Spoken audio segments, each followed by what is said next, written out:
And what's going on, everybody? Welcome back to another episode of the BSP Podcast. It's been over a week now. I mean, I was sick all last week. I don't know if you can still hear it in my throat a little bit, but we're going to power through because it is opening week of baseball. Baseball is back. The Phillies are back. Baseball lives matter. And here we go, as this is probably the most hype the Phillies have been in a decade. Since 2011, 2012, this is the first time the Phillies have actually had hype that is worth something. Watching these spring training games has been absolutely electric. Now, we're going to get into a little bit more of the Phillies opening day roster and whatnot. But first, let's talk a little bit about those Philadelphia 76ers. Thanks, everybody, for watching this episode of the BSP Podcast. Make sure you go subscribe to the YouTube page. Go check out the Farzy Show. Another page I work on for more Philly sports with Mark Farzetta. We're doing a giveaway right now. If you want to go subscribe and comment on the one video. It says, Phillies opening day ticket giveaway. Comment, subscribe. Maybe we'll pick you. You'll get a chance for an awesome chance to go to see this Phillies, the Bronx Bombers, the Broad Street Bombers, Dingerdelphia, whatever you want to call them. Go check out both YouTube pages at The Farzy Show and at BSP Podcast. I am Brendan Petrilli. Now let's get a little bit into those Philadelphia 76ers. They've clinched the playoffs. Who would have known? It's been a week, but a lot again. And I'm just tired of it. Absolutely tired of it. To be 100% honest with you. Doc Rivers he's a scum. It's every year Doc Rivers has got somebody to blame other than himself, and that's just been the biggest deterrent.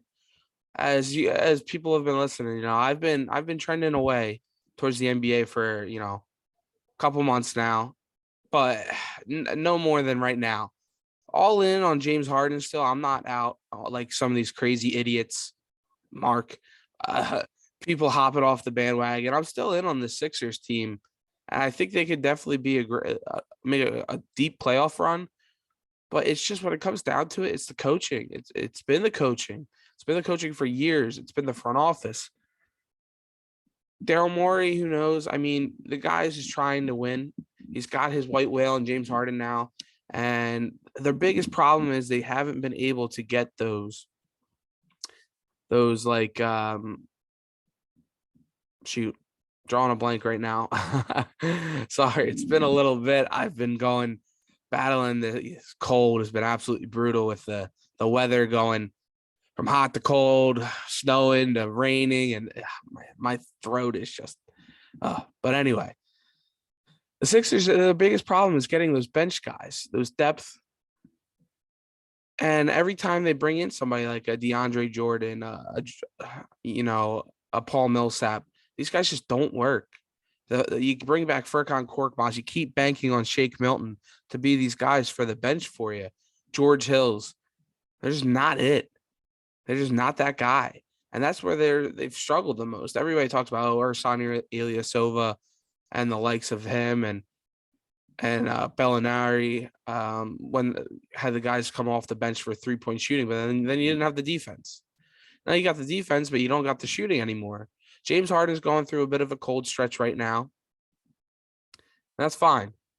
Everybody wants to hop off. The guy's still putting up numbers. Their biggest problem is those minutes from the last 5 minutes of the second quarter and the last 2 minutes and the start 3 or 4 minutes of the third and fourth.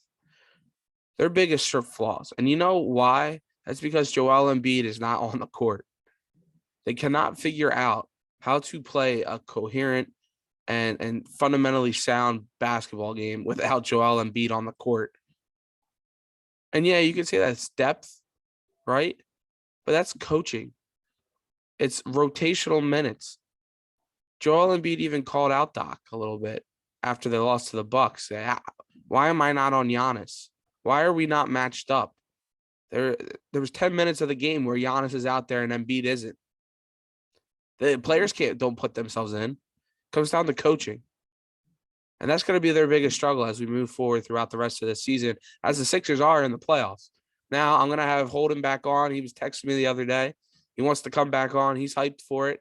Talk a little bit of playoff matchups as we round down the season here the last week or so. So when the playoffs start to shake out a little bit more, see who the Sixers' potential matchups are, definitely have Holden back on. Sorry, my throat is brutal. But now let's get back into what it's got me juiced. Absolutely juiced. There's going to be a lot of content coming from this summer from those Philadelphia Phillies. Hashtag Dingerdelphia, get it going. I was looking on Twitter. I was listening to sports talk radio when I come home from work at night. And Jody Mack, he's the GOAT. I love him. He's so underrated, bro. I love his voice, but he's like, we need a new nickname for the Phillies here. I'm just thinking. People are, going like the Broad Street Bombers. Who knows if you can say that nowadays? And stuff like that, home run related. I'm like, bring back Dingerdelphia. It had a little bit of stain in like 2019 when Bryce first got here. Bring it back because that's all the Phillies are going to be doing, raking and hitting flat out dingers. And that's what they did yesterday, Sunday afternoon, because the Detroit Tigers, when you have your leadoff hitter and Kyle Schwarber hitting 470-foot bombs into the freeway in Florida, good luck. Good luck, bro. Bryce Harper hits 2 home runs in the game. Mickey Moniak gets himself 2 homers. I mean, up and down this lineup, good luck. Good luck to pitchers. And I tweeted that out. Follow me at Brendan Petrilli on Twitter and Instagram. But you look up and down this lineup here where you could potentially see Kyle Schwarber leading off. Power left-hander, lefty, who'll work a count, work a walk, and just absolutely flat out rakes. Batting second, that's where you got some flexibility for Joe Girardi. Depending on if it's a lefty or a righty, you can go. You've seen JT Realmuto in that 2-hole. I like it. I like JT a little farther down to let him drive in some runs. But I also wouldn't mind seeing a guy like Bryson Stott even. Might be a little too early for him as he's come onto the scene, and I want to talk about him a little bit more in a minute. But maybe you get a lefty in there for him. Let him hit in front of Bryce Harper. I mean, what's better for a rookie to hit in front of an MVP? They're going to come right at him. They're going to be, all right, rookie, let's see what you got. The guy's been absolutely raking. And then you can either go JT, Bryson, or you go Gene Segura. You got options. Got guys that can get on base in front of these guys. And then you go Harper. Then you can either go Rhys Hoskins or Nick Castellanos or JT. And you just go on and on, deeper and deeper in this lineup where you got guys just flat out rake and professional hitters. Nick Castellanos said it. I get paid to hit baseballs. I don't have a college degree. This is how I feed my family. I hit baseballs. And that's what the guy does. That's what this whole lineup is going to do. And it's electric.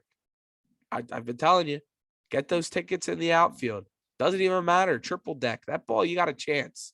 The way these guys could smash. It's going to be a lot of fun. And that just lengthens this lineup. Now, where you have Hoskins or Realmuto batting 6 or 7. And then you could go with Mickey Moniak, number 1 overall pick, who's finally bursted onto the scene, or Matt Vierling out in center in a platoon situation, lefty-righty. Finally have those young guys come and able to give you something. And you don't have to put the pressure on them to bat 4th, 5th, 2nd, lead off. Bat 7, 8, 9. Just get on base, dude. Work an 8 to 10 pitch at bat. You walk, you get out, you get out. But there's no pressure on them to hit 40 home runs and drive in guys. Just get on base, flip that lineup over. And that's what they've been doing this spring training, is flipping that over. And if they can stay hot, and if they can keep rotating these young guys in and let them develop, because the potential is there. Mickey Moniak dropping bombs today. He's looking like he's finally getting into that groove. Matt Vierling, he's a professional hitter. One of those guys from Notre Dame, college guy, 4 years. gets drafted. He's 24, 25, I believe. So he's not a young guy. He's had plenty of baseball under his legs now. And now he came up last year. He played well. And it's his time. It's Moniak's time. And they're proving it that we don't need Odubel anymore, which what everybody was begging for when they signed Odubel, is let these young guys play over him. And Odubel gets hurt. It stinks. He'll be a nice bench guy for you, is what you look at it. And then you can put Bryson Stott at third base or Alec Boehm. I'm not out on Alec Boehm. And the good thing about the two of them are it's lefty-righty again there for you. Joe Girardi gets to play with. Boehm's obviously had his struggles in the field. Stott's a shortstop who can play anywhere. You get people say, oh, you already broke him. He's Scott Kingery 2.0. No. This guy is Bryce Harper's cousin. They're like family. This guy has that killer instinct. He's grown up in it. He's seen a young phenom like Bryce Harper. He knows what it takes. He works out with him. And now it's his time to shine. And he's not going to let moving around a position. The guy works too hard. And he just knows how to flat out rake. You heard Nick Castellanos say it the other week. They're interviewing on Castellanos after his home run. Oh, what do you think of this guy up into the plate? And immediately Stott just rips a single. He's like, that dude's good. He's good. When you got guys in the locker room that are coming in and they've seen them for a week, they can get that sense of that drive and that competitive and that will to win. That's what each and every single one of these guys have. It's a different culture in that Phillies locker room now. It's not a bunch of journeymen. It's a bunch of guys that have done it and know how to do it and are going to bust their asses till they finally get that World Series trophy. The only one in this lineup that's got it is Kyle Schwarber. But the rest of these guys, you could tell how badly they want to get there. And they have the attitude and the makeup to get there. Now you can dive into the pitching staff. Aaron Nola pitched yesterday. People flipping out. He gives up that one home run. It was a good at-bat by the guy. It was 8 pitches, 7 foul balls. Aaron Nola had him 0-2. Just again, he just leaves those pitches out over the plate just a little bit.